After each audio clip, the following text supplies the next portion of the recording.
Hello, this is Sharon Coote, Marketing and Recruitment Administrator for undergraduate degrees at Brunel Business School. Today we're going to be talking about the university's award-winning Placement and Careers Centre and the myriad of services that will become available to you to secure a placement or graduate position. I'm very pleased to be joined today by two representatives from the Centre, Helen Swingsby, Careers Consultant. Welcome, Helen. Hello. And Donna Brown, Placement Officer. Hello, Donna. Hiya. Can we start to talk briefly about the kind of services that you offer for students here, just as a general introduction, what the Placement and Careers Centre does? Yes. Sorry? Yeah, and really also how that might compare to a career service at a school or college. Oh, right. What we offer here at Brunel is a very wide-ranging service comprising subject-specific careers consultants who look after your each individual student cohort, and that could be your needs for finding a part-time job to having some interview practice for a part-time job, right through to graduation and getting a graduate job. And then in the middle of that there is the placement officers, which Donna will talk about in a moment. So it's very wide-ranging. We run workshops face-to-face, we run webinars on all manner of career-related subjects. You have a reference library here, and you have basically a service for about 30 people all working for you. Okay, so can we move on quickly to work placement? Yeah. Donna, I often get this question from students at the end of their first year. They're on an undergraduate degree. They have a choice of, say, 3 or 4 options or specialisms in their degree. And they say, okay, well, which way can I go? And if I go this particular way, will it affect what sort of careers will it take me to? Now, we're talking specifically about the business and management degrees. I just wondered how you might advise a student in that case. Is it a case that whatever business degree you do right now will open up a myriad of options, or how might a student go around solving that in terms of careers? Well, I would advise first of all to think about how their first year has gone and to look at independent modules to see which they enjoyed, which modules they excelled at. Yeah. But also to just do some background research into those types of career paths as well, so marketing, finance, etc., just to see what kind of appeals really, so they can make more informed choices. However, what I would advise is that regardless of what pathway they take, they should choose the placement option.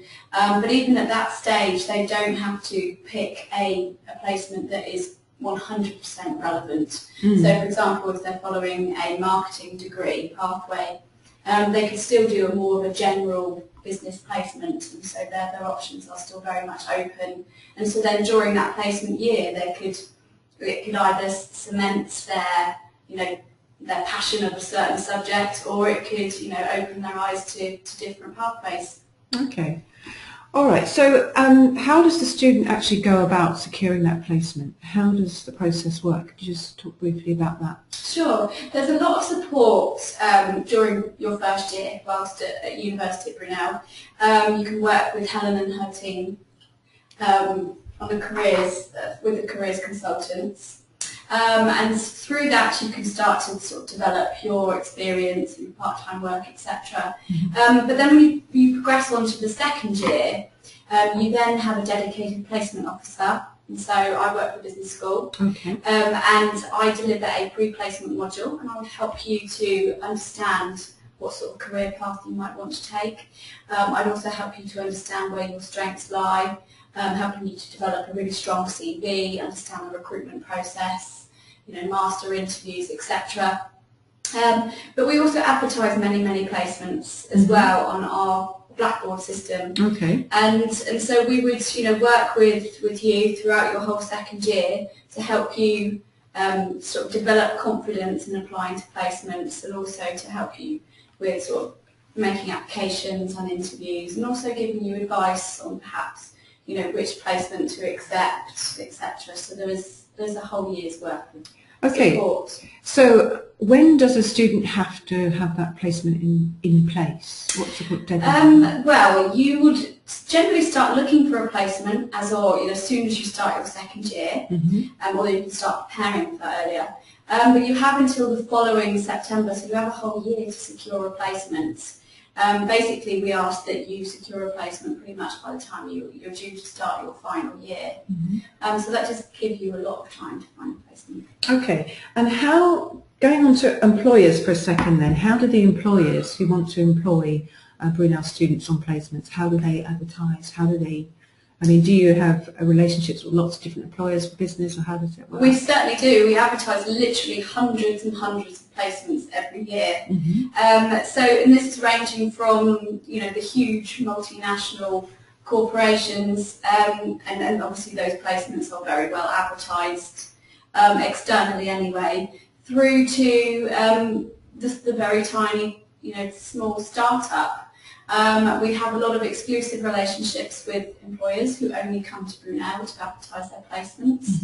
And we work very closely with our local area as well to secure placement opportunities for students. Okay, so how does the actual application process work? If I see a placement job that I like, when I apply, am I applying to you and then you send it on to the employer? It can differ actually. Most placement providers will prefer that the students apply directly to the company. This could be via CV, it could be a covering letter, or it could also be an application form. Most of those are online now.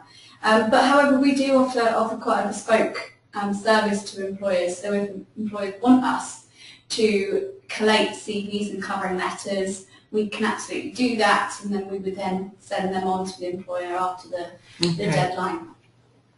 Okay, right, okay.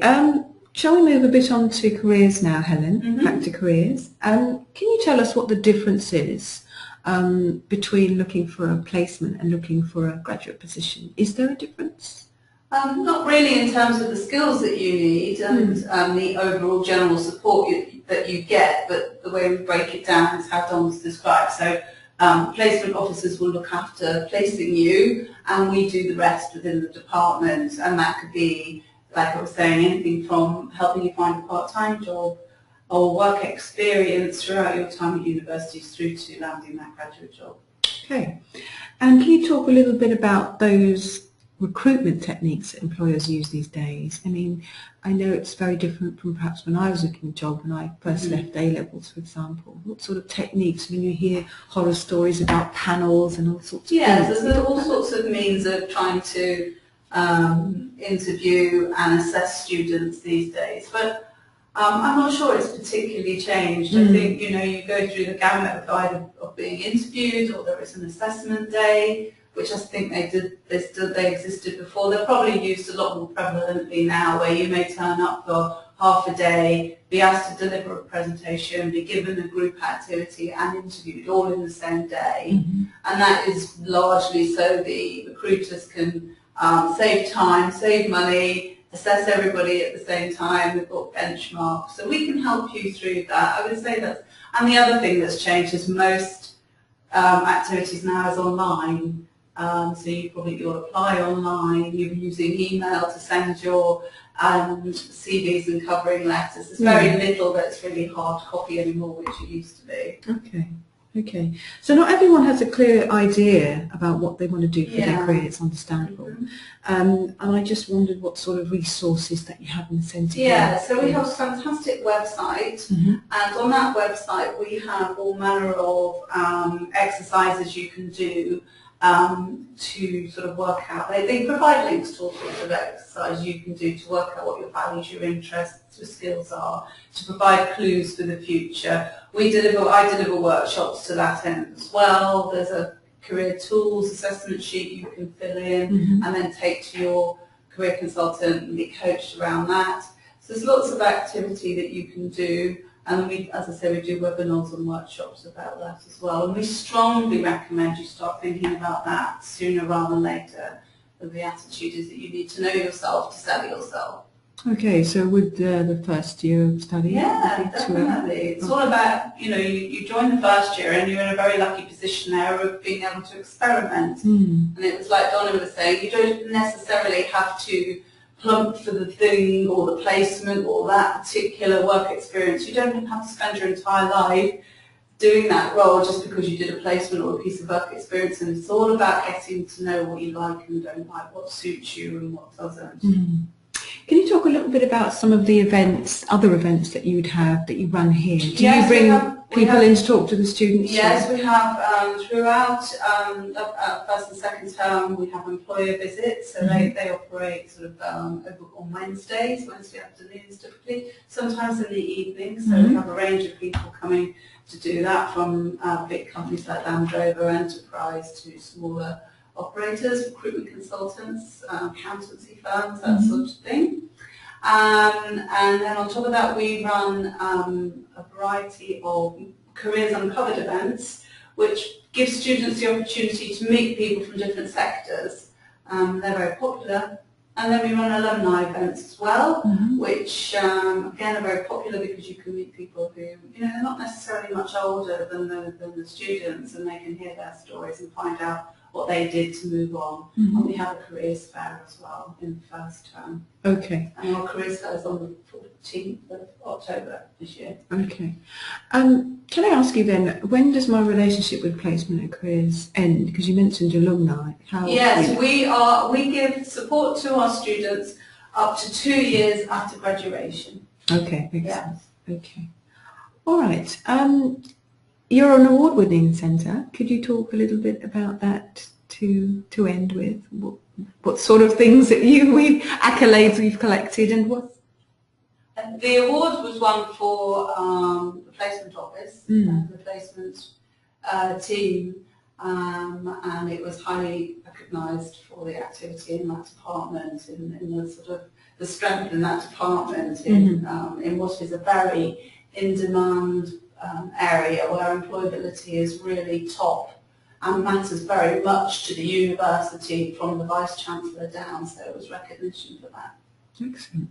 And would you say that most of the degrees offered at Brunel now are with work placement? How much, roughly, percentage?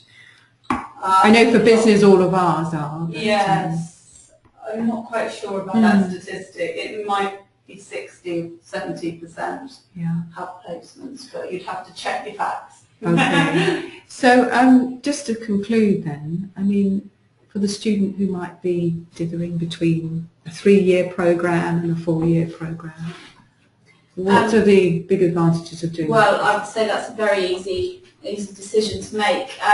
It's 4 years all the way. When you do a placement, it's not only an opportunity to gain professional work experience, it's also your opportunity to try before you buy, to test out certain industries. Most placements are paid as well. You get the opportunity to network, and as the saying goes, it's not what you know, it's who you know in some cases, and so you get to meet a hell of a lot of professionals and ask for their advice as well. But also it's a huge confidence boost for students, because that following year, when they're then looking for graduate positions, they are in such a stronger position than those who don't do a placement. And actually it's national it's a national fact that students who do a placement outperform students who don't do a placement in terms of final year grades, degree classification, graduate level job and salary as well. So yes, you are staying at university for a year longer. However, you're using that year very, very wisely, and you'll be in a far better position if you don't than if you don't. Okay. And also you'll find that employers, even in graduate roles and graduate schemes, are seeking the candidates who've done placements over and above the candidates who haven't. Yeah. It's really becoming a must, because the individuals will have learnt the work skills whilst on placements, and that's regarded really highly by employers. Okay. So as an average salary during work placement, what could I look forward to? Average salaries range from about £14,000 to £16,000 a year. However, it can be lower than that. Some placements are unpaid and travel expenses only. However, those are in the minority. But then there are placements that pay significantly more than the average as well. Okay. Just as an indication of salaries for starting salaries for business graduates, what would you, in a big company? Ballpark figure, really. I'd say about £24,000 a year. Okay, well that's wonderful, very informative. Thank you for your time. Thank you for the webinar. Pleasure. Thank you. Good luck. Good luck.